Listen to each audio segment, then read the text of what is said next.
Day 40 of cauliflower farming. இன்னைக்கு பார்த்தீங்கன்னா செடியெல்லாம் வந்துட்டு நல்லாவே தளன்னு வளர்ந்துருந்தது.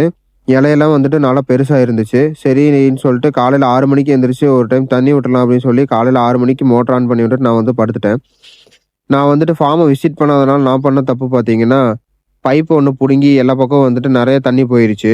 ஒரு பிட்ல வந்துட்டு தண்ணி நல்லா தான் போயிட்டு இருந்துச்சு. இன்னொரு பிட்ல பார்த்தீங்கன்னா அதிகமாக தண்ணி போயிட்டு இருந்துச்சு. உங்களுக்கு வீடியோவில் பார்த்தீங்கன்னாவே தெரியும்.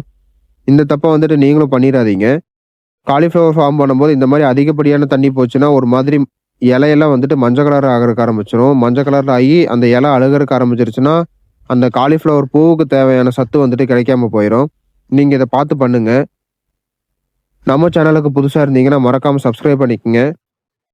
இந்த செடியெல்லாம் வந்துட்டு இப்போ பெருசாயிருச்சு. அடுத்தது வந்துட்டு அடியோரமாக ஏதாச்சும் கொடுத்தாலும் கொடுக்கலாம், இல்லாட்டி வந்துட்டு வாட்டர் சால்பிள் அந்த மாதிரி வந்துட்டு யூஸ் பண்ணாலும் யூஸ் பண்ணலாம். நான் அடுத்தது என்ன கொடுக்கணும்னு சொல்லிட்டு நெக்ஸ்ட் வீடியோவில் சொல்கிறேன். நாளைக்கு பார்க்கலாம்.